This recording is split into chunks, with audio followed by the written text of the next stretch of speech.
मित्रांनो, आजपर्यंत mutual fund म्हणलं की SIP किंवा लमसम इन्व्हेस्टमेंट आणि बऱ्याच वेळेला मार्केटच्या दिशेने जाणं आणि त्याच्यानुसार इन्व्हेस्ट करणे आपण पाहत होतो. परंतु मार्केट पडल्यानंतर ना म्युच्युअल फंडामध्ये बऱ्याच वेळेला अडचण व्हायची. पण आता त्याच्यावर एक सोल्युशन येते. होय मित्रांनो, टाटा म्युच्युअल फंडाने भारतातील लॉंग शॉर्ट स्ट्रॅटेजीचं एक लँडस्केप बदलून टाकणारं एक पॉवरफुल प्रोडक्ट मार्केटमध्ये लॉन्च केलंय. आणि हे SI फ्रेमवर्क मध्ये पहिल्यांदाच त्यांनी titanium hybrid long short fund याच्यामध्ये लॉन्च केलेला आहे. परंतु आता तुम्हाला प्रश्न पडेल की काय कॅटेगरी बाबा, ती SIP काय असतं आणि म्युच्युअल फंडामध्ये असं काय बेनिफिट आम्हाला घेता येणार आहे. आणि यासारखे कित्येक प्रश्न तुमच्या डोक्यामध्ये आता फटाफट यायला सुरुवात होईल. काळजी करू नका, अगदी डिटेलमध्ये सगळ्यांची उत्तरं मी तुम्हाला देणार आहे आणि तुमचा बेनिफिट याच्यामध्ये कसा राहील, म्हणजे तुम्हाला काय काय नवीन सोल्युशन्स याच्यामध्ये मिळतील हे आपण इथे शिकूया. नमस्कार, मी शंभूराज खामकर आपलं सगळ्यांचं सहर्ष स्वागत करतो आपल्या ह्या हक्काच्या युट्यूब चॅनलवर. पुढे जाण्यापूर्वी चॅनलला सबस्क्राईब केलं नसेल ना तर क्विकली सबस्क्राईब करून बेल आयकॉनला प्रेस करा. आणि हो, महत्त्वाची गोष्ट म्हणजे 11 जानेवारी रोजी आम्ही पुण्यामध्ये एक फुल डे सेशन घेतोय ज्याचं नाव आहे स्टॉक मार्केट विथ AI, म्हणजे आर्टिफिशियल इंटेलिजन्सचा वापर तुमच्या स्टॉक मार्केटच्या नॉलेजला ॲक्युरेट करणे, अनालिसिसचं वेळ कमी करणे आणि त्याची ॲक्युरसी वाढवणे, जेणेकरून इन्व्हेस्टिंग आणि ट्रेडिंग ह्या दोन्ही गोष्टी तुम्हाला AI सोबत कशा करायचं हे मी तुम्हाला फेस टू फेस शिकवणार आहे. मग तुम्हाला हे जर शिकायचं असेल तर आज डिस्क्रिप्शन बॉक्समध्ये मी लिंक दिलेली आहे, त्याच्यावर जाऊन तुमची जागा बुक करा, कारण हा लिमिटेड लोकांसाठी आम्ही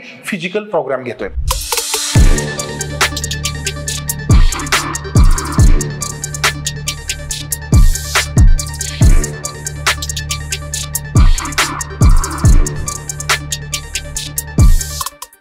आपल्या मेन पॉईंटकडे येतो मी याच्यामध्ये की मित्रांनो, म्युच्युअल फंडामध्ये बऱ्याच नवनवीन कॅटेगरी येत असतात आणि त्याच्यामध्येच आता SI हायब्रिड कॅटेगरीमध्ये अग्रेसिव्ह हायब्रिड म्हणून हा एक नवीन टाटाने लॉन्च केलेला फंड आहे. याच्यामध्ये आता सगळ्यात महत्त्वाची गोष्ट म्हणजे याच्यामध्ये काय की जे नेट इक्विटी आहे ना ती -25% पासून अगदी +75% झाली आहे. मग तुम्हाला प्रश्न पडेल, अरे -25% कसं काय होऊ शकतं याच्यामध्ये, तर ते पण डिटेलमध्ये सांगतो, कारण काहीतरी इंटरेस्टिंग गोष्टी असणार आहे त्याच्यामध्ये. कारण ही SIPच अशा पद्धतीने मार्केट येत आहे की येणाऱ्या काळामध्ये सगळा म्युच्युअल फंडाचा चेहरा मोहरा बदलू शकतं. आता बेनिफिट काय माहितीये का, म्हणजेच मार्केट कधी कसं का असे ना याच्यामध्ये हा फंड ऍज पर कंडिशन नुसार फुल्ली शॉर्ट होऊ शकतो, फुल्ली हेज राहू शकतो किंवा अग्रेसिव्ह लॉंग पण जाऊ शकतो याच्यामध्ये, म्हणजे तिन्ही लेवलला त्याला खेळता येणार आहे. आता का हा long short fund game changing आहे, थोडे डिटेलमध्ये सांगायचा प्रयत्न करतो. आपल्या इक्विटी मार्केटमध्ये जवळपास 40% वेळेला मार्केट हे साइडवेज असतं किंवा निगेटिव्ह असतं आणि इथे आपण बऱ्याच वेळेला अडकतो, पोझिशन स्टॉक होतात किंवा आपल्याला उभं राहावं लागतं. पण लॉंग ओनली फंड्स मध्ये आपल्याला सिम्पली इथे इन्व्हेस्ट करून थांबावंच लागतं आणि आपण बघतो की आपण वेट करत असतो. पण लॉंग शॉर्ट स्ट्रॅटेजी नक्की काय की जी ह्याच्यावर एक रामबाण उपाय आहे असं आत्ताच्या कंडिशनला म्हणलं जात आहे. क्विक मध्ये सांगतो, समजून घ्या. एखादा फलंदाज आहे, त्याला स्विच हिट मारण्याचा ऑप्शन मिळाला जर काय करेल तो, त्याच्या पद्धतीने तो कसाही खेळू शकतो याच्यामध्ये. म्हणजे आत्ताच्या कंडिशनला मार्केट पडत असताना पण म्युच्युअल फंडामध्ये तुम्ही कमाई करू शकता.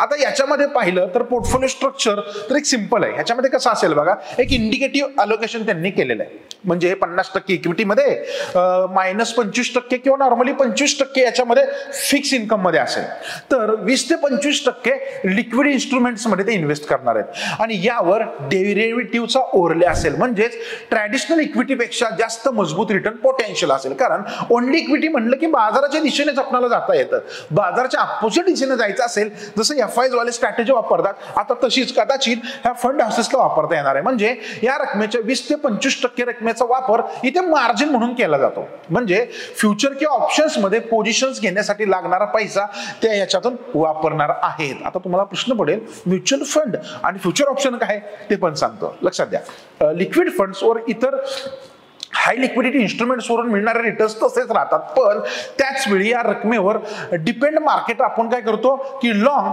किंवा शॉर्ट पोझिशन्स नॉर्मली याच्यामध्ये घेतले जातात, जी राखीव अमाऊंट ठेवली त्याच्यानुसार.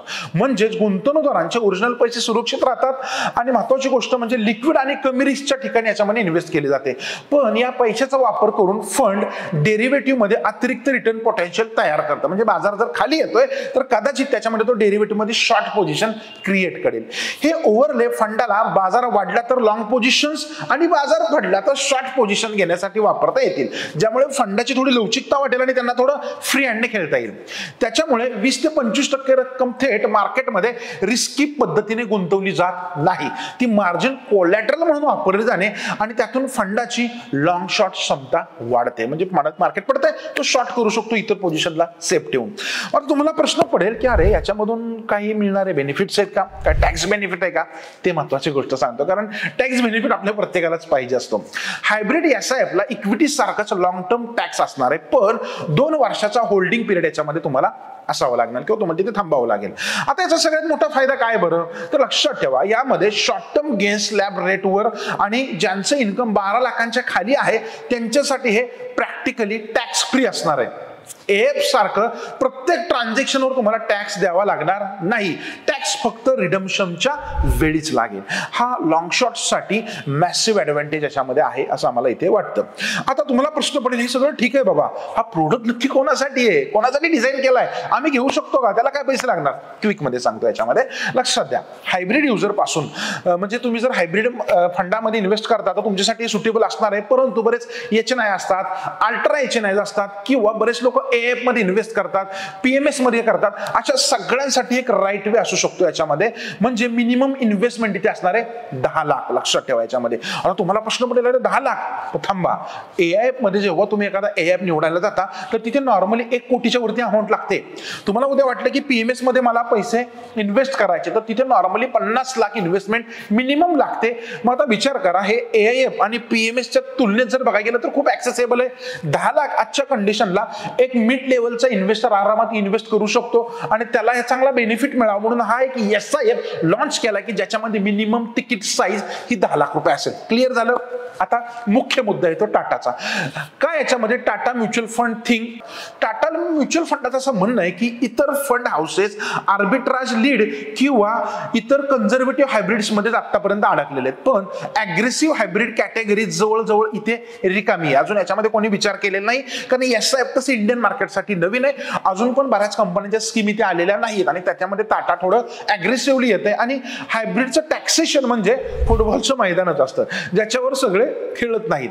जग बदललंय, मार्केट बदलतंय. मग आता तुमच्या पोर्टफोलिओला लॉंग शॉर्टची ताकद देण्याची वेळ आली आहे आणि याच्यामध्ये आपण Tata titanium hybrid long short फंडामध्ये इन्व्हेस्टमेंट करू शकतो. आता महत्वाची गोष्ट म्हणजे हा जो टाटाचा लॉंग शॉर्ट फंड आहे, Tata titanium hybrid long short fund, याच्याबद्दल काय वगैरे मी सगळी तुम्हाला माहिती सांगितली. महत्वाची गोष्ट म्हणजे तुम्ही याच्यामध्ये इन्व्हेस्ट करणार का, मला कमेंट करून सांगा. आणि कित्येक लोक असे असतील, अहो हे तर आम्हाला माहितीच नाहीये, मग ते SIP कसा निवडायचा, आम्हाला खरंच याची गरज आहे का, आम्ही याच्यामध्ये कशा पद्धतीने गेलं पाहिजे, समजा उद्या आमच्या अपेक्षेच्या अपोजिट झालं तर काय, अशा कित्येक प्रश्न जर पडत असतील ना, तर तुमच्यासाठी एक सिंपल सोल्युशन आहे फिनशाक. हे ऍप्लिकेशन डाउनलोड करा, कारण हा एक AMFI registered mutual fund platform आहे ज्याच्यामध्ये आम्ही प्रॉपर पद्धतीने तुम्हाला गाईड करत असतो की खरंच कुठलं SIP तुम्ही घेतलं पाहिजे, तुमच्या पोर्टफोलिओला कशा पद्धतीने डायव्हर्सिफाय केलं पाहिजे, आणि आधी आम्ही तुम्हाला एज्युकेट करतो आणि त्याच्यानंतर प्रॉपर गाईड करतो. मग वेळ कसली लावताय, आजच फिनशाक ऍप्लिकेशन डाउनलोड करा किंवा 7052529090